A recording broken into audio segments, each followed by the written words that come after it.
Hello and welcome to the last ILC Daily Show of this first part of the International Labour Conference. I'm Martin Murphy. We're coming to you live from Geneva and Beirut. And I'm pleased to be joined by my colleague Salwa Kanana from Beirut. She's our Senior Regional Communication Officer. Hi, Salwa. How are you? Hi, Martin. How are you? It's great to join you all for this last in the current series of the ILC Daily Show. We're broadcasting live, of course, on YouTube, Twitter, Facebook, and LinkedIn, and interpretation of the show is available in both French and Spanish. Martin? That's right. The first segment of the ILC 2021 closes tomorrow, and we're going to be joined in a few minutes by ILO Director-General Guy Ryder, who's going to talk to us about what happened over the past 2 weeks and also what's expected when the ILC resumes later this year. Salwa? Thank you, Martin. And later in the show, we'll look at the importance of international labor standards with a particular focus on the ILO's Convention on Violence and Harassment, Convention 190. The convention comes into force next week, and a global campaign for ratifications is due to be launched. So we'll be joined by Manuela Tomei, Director of the ILO's Conditions of Work and Equality Department, who'll tell us more and we'll take your questions as well. You can post your related questions on Twitter with the hashtag ILC Daily Show or in the comment section under the player if you're watching on Facebook. Martin? Thanks, Salwa. Before we get to that, the World of Work Summit, the ILO World of Work Summit concluded today. This was a 2-day summit. Yesterday we heard from heads of states and government. We heard from one of them today as well.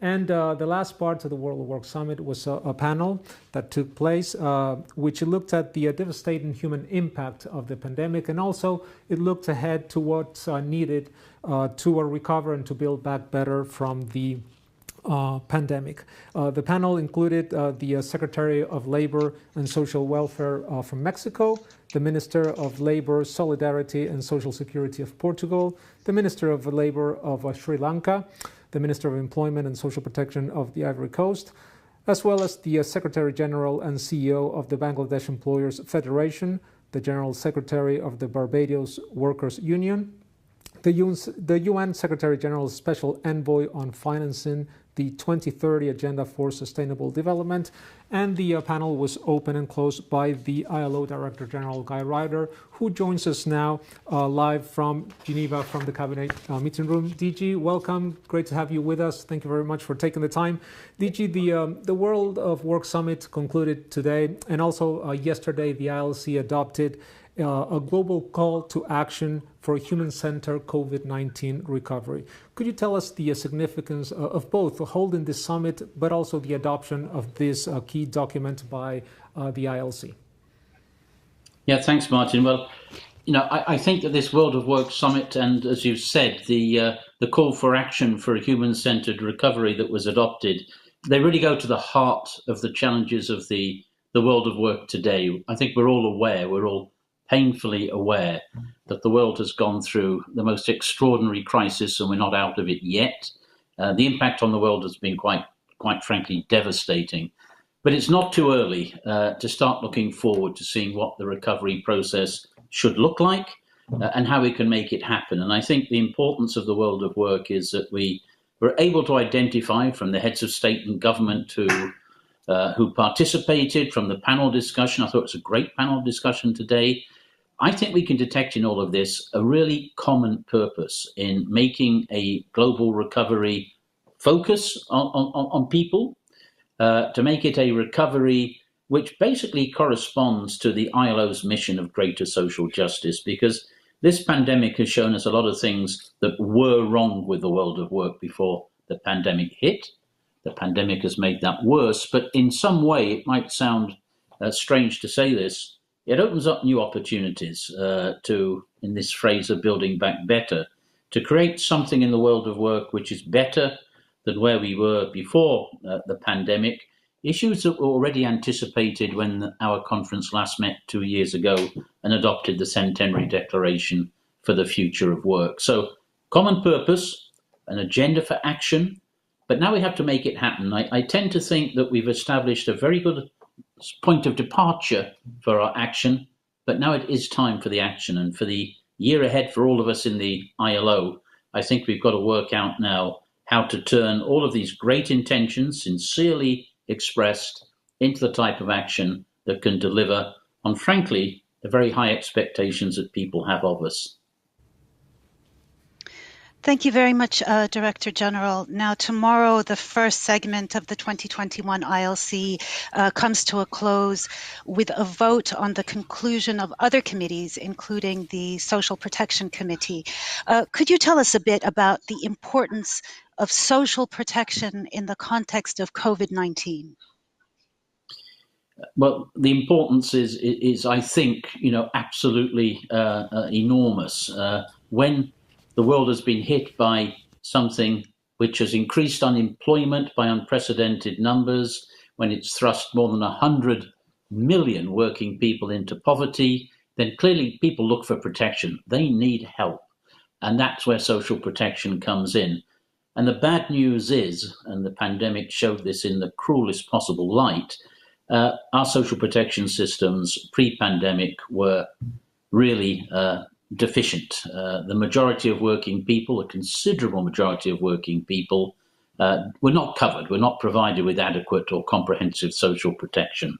And the consequence has been that governments around the world have had to react by a series of ad hoc measures. I call it decision-making in real time to help people in desperate trouble. We've recorded at the ILO some 1,600 ad hoc measures of social protection that were needed to help people. So I think that the conclusions that will be adopted tomorrow, and they've been negotiated in a very, very thorough and exhaustive way, they're actually going to set out some of the issues which have been brought to the surface by the pandemic and the very obvious need for us to move much better than we were doing in the past towards universal social protection, so that the next crisis that hits, and there's going to be another crisis, none of us knows what it will come from, when it will come, that will be much better prepared, more resilient when it comes to the provision of social protection. So, it wasn't as a result of the pandemic that we chose this subject to put on the agenda of our conference. It had been previously decided, but I think it is very fortuitous that we're able to have this set-piece discussion on the future of social protection at this critically important moment. Thanks, DG. You just mentioned the conference is not over. We're still working tomorrow. Now, if you look back to the past 2 weeks, and this was the first time that the ILO organized a virtual ILC, what was your experience of the first ever virtual ILC? And also, if you could tell us, looking forward, when the ILC resumes in November, what can we expect? Yeah, I mean, my feelings about this virtual conference are a little bit mixed, I have to be very honest. On the one hand, I think it's been extraordinary that we have been able to organize, prepare, and conduct successfully a virtual conference. This is a conference that normally brings something like 5,000 people to Geneva to work together, to negotiate together. And when I first thought about it, or when we first thought about it, I honestly thought it would not be possible to reproduce the conditions for a conference in virtual form. I just thought it would be beyond our capacities. But guess what? We've done it. And I think all of our colleagues in the ILO deserve enormous appreciation for having made it possible. Thanks to everybody. I think we also have to extend that appreciation to our constituents who have been working from different locations around the world at different hours of the day and have managed to help us get the work done. We're going to finish our first part of the conference tomorrow with our work completed. There's still stuff to be done, but it will have been a successful conference. We'll have a program budget, we'll have a governing body, we'll have the call to action on COVID-19, we'll have the conclusions on social protection, we'll have the conclusions concerning the application of standards. Everything a normal conference would have done, we will have achieved. But it's not finished, and this is the other side of it.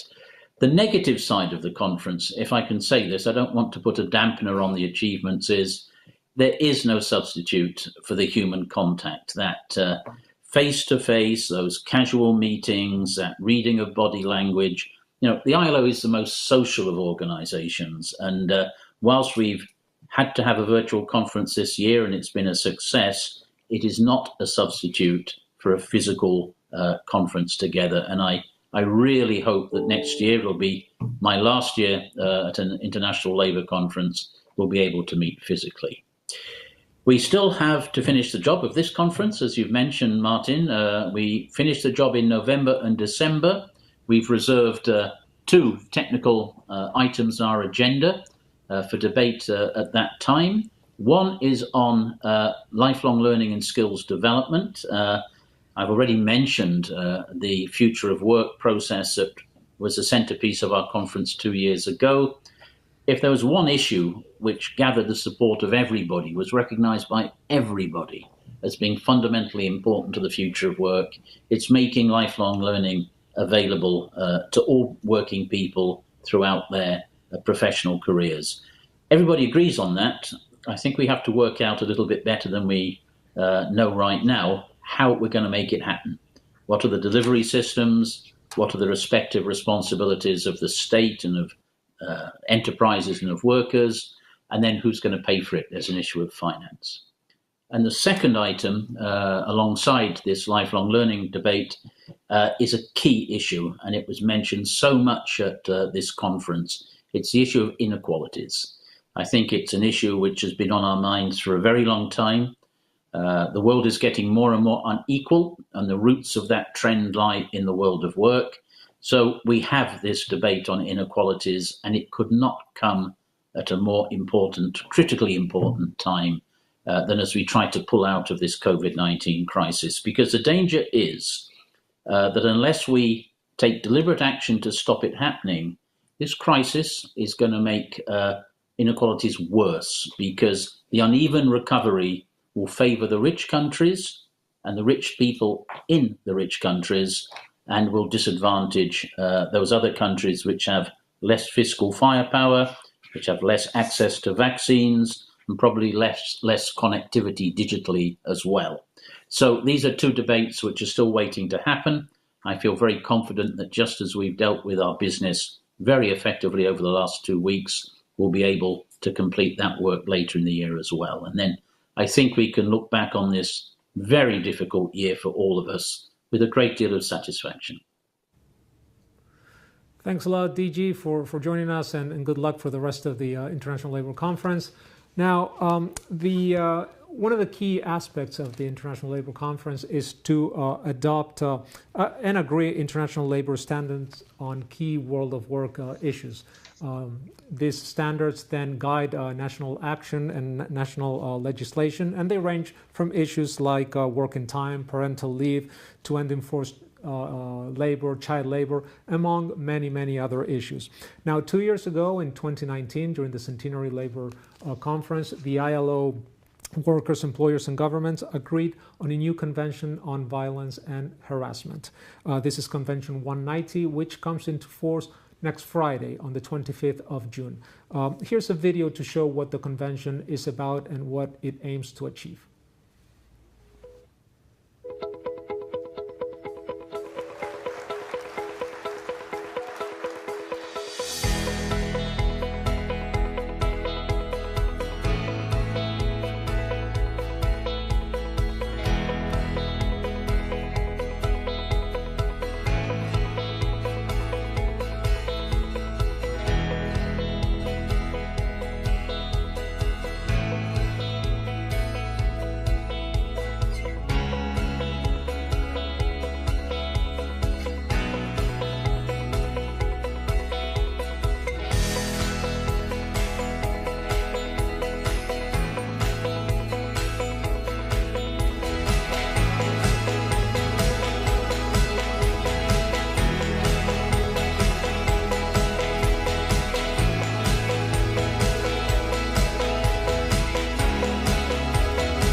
Now, on Monday, 21st of June, the ILO will launch a global action week on ratification and implementation of Convention 190 on violence and harassment.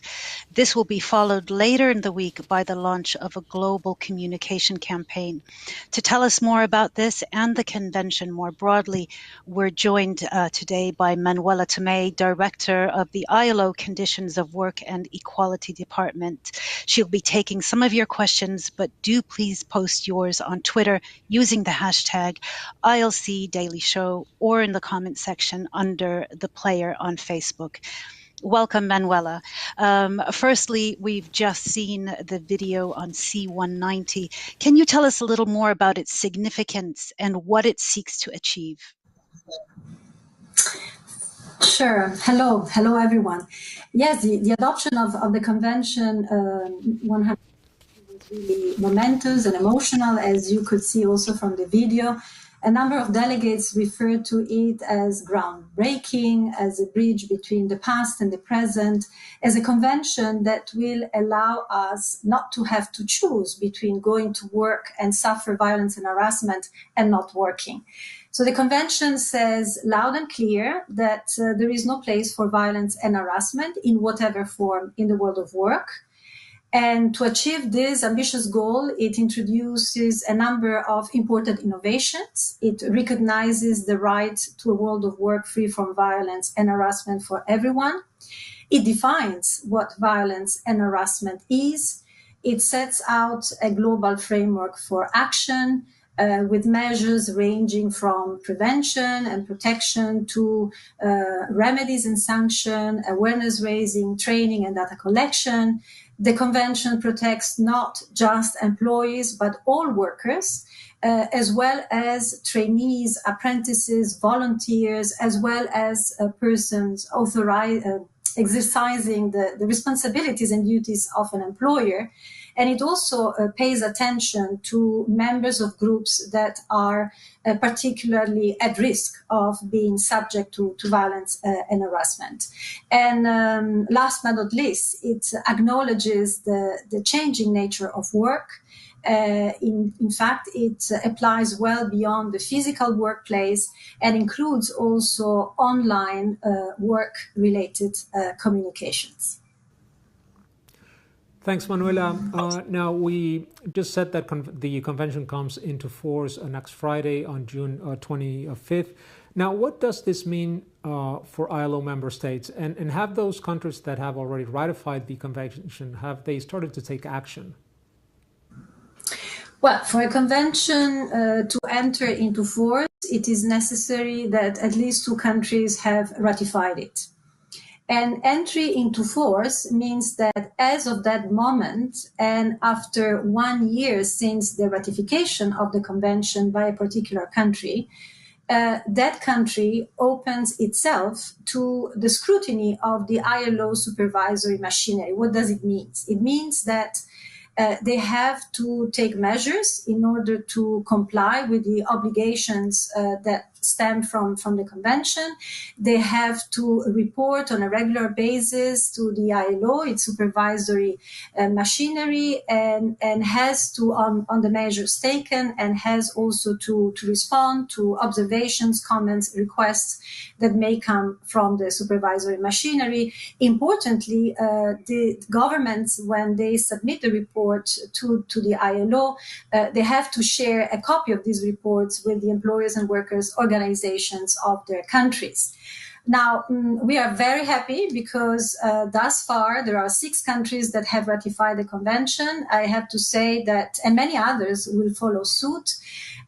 For the time being, Africa is on the driving seat. So thank you very much, Africa, for that. And I think it's really remarkable that in the midst of such a ravaging pandemic, countries have really engaged in promoting, launching internal processes for ratification of the convention, or carried out in-depth review of the law and practice of their countries in order to see whether they are in conformity with the convention, and if not, which further action is required in order to be able to ratify eventually. With regard to your question as to whether countries that have ratified the convention have taken steps to comply with it, yes, the answer is definitely a yes. For instance, in the case of Argentina, there is a law that is in the making on violence and harassment in the world of work to regulate and prevent and protect from violence and harassment in the world of work. They are also in the about to roll out a national plan on the eradication of violence and harassment in the world of work, which has a national and provincial component. In Namibia, the government set up a task force bringing together members from all government agencies with a view to developing a zero tolerance policy and carrying out a training program for government staff. Over. Thank you very much, Manuela. Now, an increase in violence and harassment was reported during the COVID-19 crisis. What factors have contributed to this, and who is most affected? Well, I mean, the risk of violence and harassment is higher during times of crisis. Unfortunately, the COVID-19 pandemic was no exception to that. There have been reports of chlorine thrown at nurses on their way to or coming back from work, from people who indeed feared that nurses could spread the virus, or workers in grocery stores that were physically attacked or verbally abused by clients that were finding a food shortage, or yet other episodes of migrant domestic workers that were literally dropped in front of the consulates of their countries because employers didn't want to them in their homes. And these domestic workers couldn't go back to their home countries because of border closures, and also because they were lacking the means to do so. Cases of online sexual harassment have also been growing in many countries. These also as a consequence of the fact that the whole world, or part of the world, shifted overnight to teleworking. Now, why? What are the factors? Why COVID-19 has increased the intensity of violence and harassment? Well, certainly the anxiety, the fear, and also all the economic and social distress brought about by the pandemic, and together with the fact that families were indeed confined at home, and these on a 24-hour day basis, and this certainly contributed to intensify family tensions, also with the risk of an increase in domestic violence. As for who have been the most exposed, well, it is the migrant workers. I have already referred to them, especially the less skilled ones, but more generally workers in informal employment or in secure work who have, are in desperate need to work. Have no alternative means to support, and therefore are also more vulnerable to abuse and mistreatment. Other targets of violence, intensified violence and harassment, have been also the members of groups that are traditionally subject to discrimination, such as, because of their gender, the color of their skin, their religion, disability, or HIV/AIDS status. Indeed, discrimination, which is a powerful source of violence and harassment, takes its ugliest face, I would say, in times of crisis. Thanks, Manuela. Now, very briefly, next week, as we mentioned on Monday, we're launching a week of action on C-190, and this will be followed on Friday by the launch of a global campaign to promote the ratification of the convention. Can you tell us a bit more about what's planned, please? Yeah. Well, I mean, building a world of work free from violence and harassment is a tall order, and there is new break. So, for instance, we are next week holding a series of workshops, of events, webinars, with a view to touching upon a number of very important issues which constituents, member states are turning, for which member states are turning to the ILO for guidance. For instance, there are issues relating to the measurement of violence and harassment. We will never be able to address it effectively if we do not improve on how we measure and monitor it. There is a growing request for assistance on how to design effective laws, on how to design workplace policies to prevent and control violence and harassment in the workplace, including through OSH management. So, next week it will really be a series of events organized by the ILO as well as other actors, our constituents in Geneva and other parts of the world. And towards the end of next week, we will indeed launch a global multimedia campaign to promote the ratification and implementation of Convention 190 and its accompanying recommendation 206. It's very important to bear in mind that ratification and implementation go together. It's an inseparable duo. And the campaign will put at disposal of constituents and all other interested people a toolkit that will provide adaptable templates and digital files for all materials in French, English, and Spanish. These materials will be available online in order to allow who is interested to adapt the messages and the branding of the campaign to their national circumstances. Another important product that we will be launching also next Friday, and that really responds to a very pressing demand, is a legal guide on the two instruments in which there is an attempt to clarify the definitions, the core principles, and it also collects examples of legal and other policy measures adopted recently by member states with a view to eliminating violence and harassment from the world of work. So please follow very closely next week, because it will be quite interesting and exciting. Thank you very much, Manuela. And in fact, for our last question to you, we're going to take a question from some of our viewers. One of our viewers, we have a question from Amir in Egypt. And he is asking, in fact, about the campaign and asking, how can we join the campaign as citizens and ask our countries to ratify the convention? And if possible, a brief answer to Amir's question. Well, first of all, thank you very much to Amir for expressing his interest and willingness to engage proactively.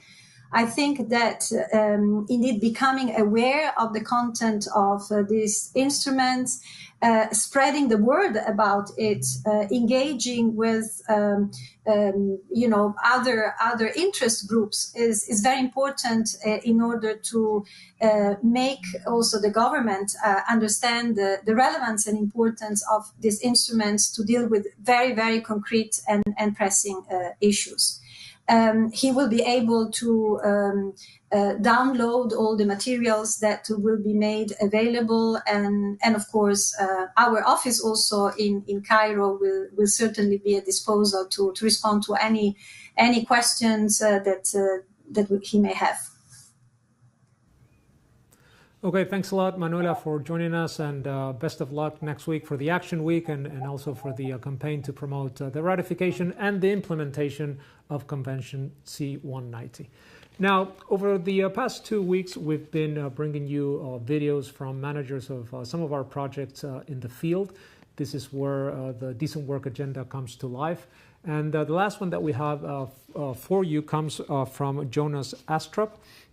He's the Chief Technical Advisor of the Third-Party Monitoring on Child Labor and Forced Labor in the Cotton Sector project in Uzbekistan. Let's take a look. My name is Jonas Astrup. I'm the Chief Technical Advisor for the ILO Third-Party Monitoring project in Uzbekistan. I'm currently standing in a field just outside Tashkent, and behind me you can see the mountains of Tajikistan. On this field, when I turn around, behind me you will also see a lot of people in the field. And in a few months from now, this field will be full of cotton. Uzbekistan is the 6th largest cotton producer in the world. And at the peak, during the Soviet times, 90% of agricultural land in the country was used for cotton production. 2 million people participate in the annual cotton harvest in this country. Every year, from September and until November, 2 million people participate in the harvest to pick the cotton of the country. And Uzbekistan has had many problems with child labor and with forced labor in the cotton harvest. I'm pleased to say that we have been working with the government, with trade unions, with independent human rights activists and with private companies to reduce this problem. Wages have been increased significantly. The labor inspection is now working and doing its job, and there is mechanization being introduced.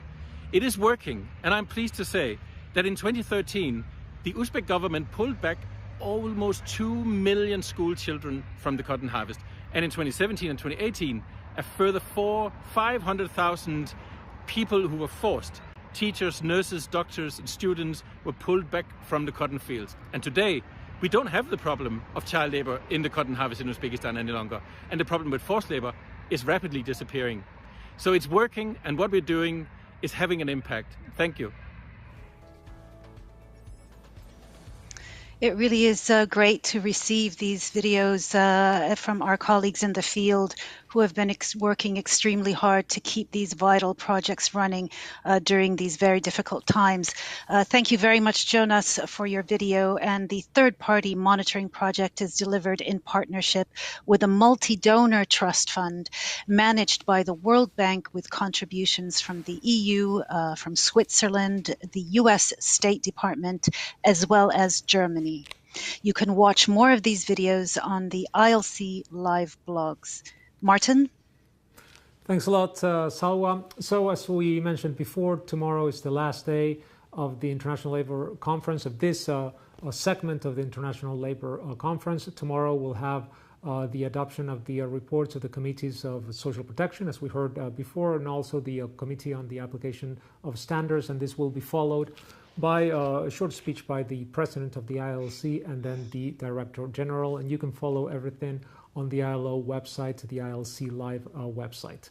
So the conference will reopen in November, as we heard the ILO Director-General mention, and it'll focus on skills and lifelong learning, as well as the issue of inequalities. Salwa. Thank you, Martin. So we will be back with the Daily Show as well in November. We hope in improved COVID-19 circumstances. But for now, it's goodbye from me from Beirut. It's been a real pleasure to present with you again, Martin.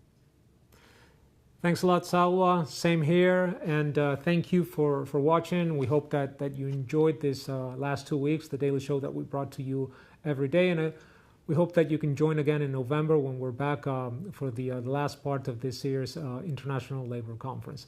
So until then, if you want to know more about the ILC, please go to the ILO website, and we'll see you again soon. Thank you very much, and stay safe. Bye-bye.